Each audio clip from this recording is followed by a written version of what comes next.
Okay, so in this video, we're going to be working on finding the square constant that will allow us to complete the equation. So the purpose of this beginning part is to just kind of go over what is the square constant. So when we say completing the square, what does that actually mean?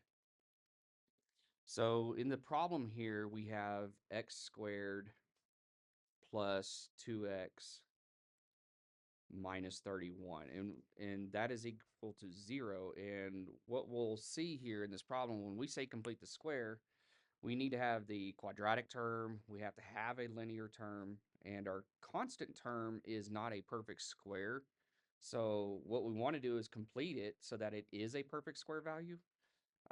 Because if you really think about the math here, if I take x squared and I'm adding 2x and then I subtract 31, well, that has to tell us, and since it's all equal to 0, that has to tell us that x squared plus 2x is equal to 31. And so when we talk about completing the square, this is what it literally means is let's imagine that we have a square. So we'll start off with an actual square, and this is where we get our x and our x. And when we multiply them together, we get x squared.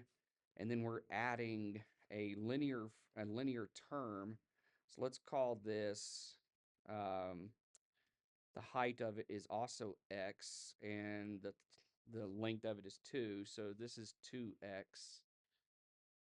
And then we're adding or we're subtracting 31 so that it zeroes out. So what really happens is we got to say, well, we have another side of this equation that is the total area of those two pieces combined together. So the area of this square is x squared, the area of this rectangle is 2x. So the total area of this piece is x squared plus 2x. They're the same exact size.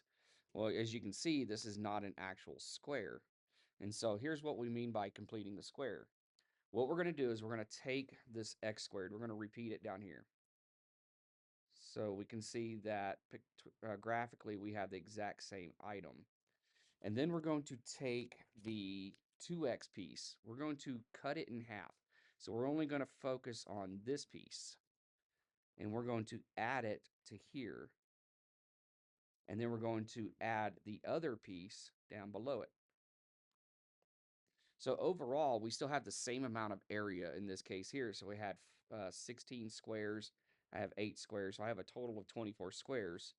Here I have my 16 squares. I have my 4, that's 20, and another 4, that's still 24 squares.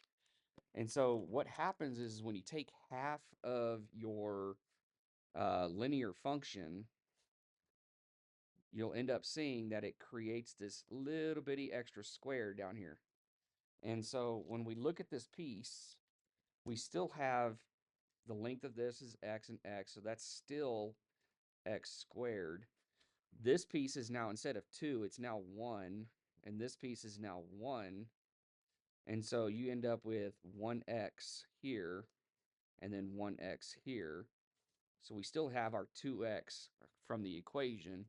And then this little bitty extra piece that we're going to add to the square is what's going to be added to the other rectangle here as well. And so the total length on this is now a 5 by 5, which is a perfect square because now we have 25 units. And all of this is going to have to be added to this rectangle over here. So we just basically recreate it. We're going to add another little piece to it. So we have 24 little squares here plus the 1. So this is a total of 25, which is a perfect square. So in other words, we have a perfect square trinomial. So this is what completing the square means. This little piece right here, this is our b divided by 2a squared that we're going to add into the component on both sides. So we're adding b divided by 2a squared to both sides of the equation. So how do we do that algebraically rather than graphically? Well, we're going to take x squared plus 2x, and the goal is to figure out what is the square constant that we're going to add to both sides. And so what that means is we'll just take the x squared plus 2x. We're going to take this minus 31. We're going to move it across and make it 31. And then we're going to take half of our b value here. So we're going to add half, which is 2, divided by 2a, which is 1. And then we're going to square that. So we're taking half of 2 divided by, or 2 times 1, and squaring it. This is going to give us the square constant of, let's see, this is 2 divided by 2 times 1, so 2 divided by 2, that's 1. And then we square that. So we are adding, in this case, we are adding 1 to each side of the equation. So completing the square allows us to say that the equation for this one is going to be x plus 1 squared equals 31 plus 1. We'll combine that, and that's going to give us x plus 1 squared minus 32 is equal to 0. So completing the square constant, what would we add to both sides? We would just simply add 1 to both sides of the equation.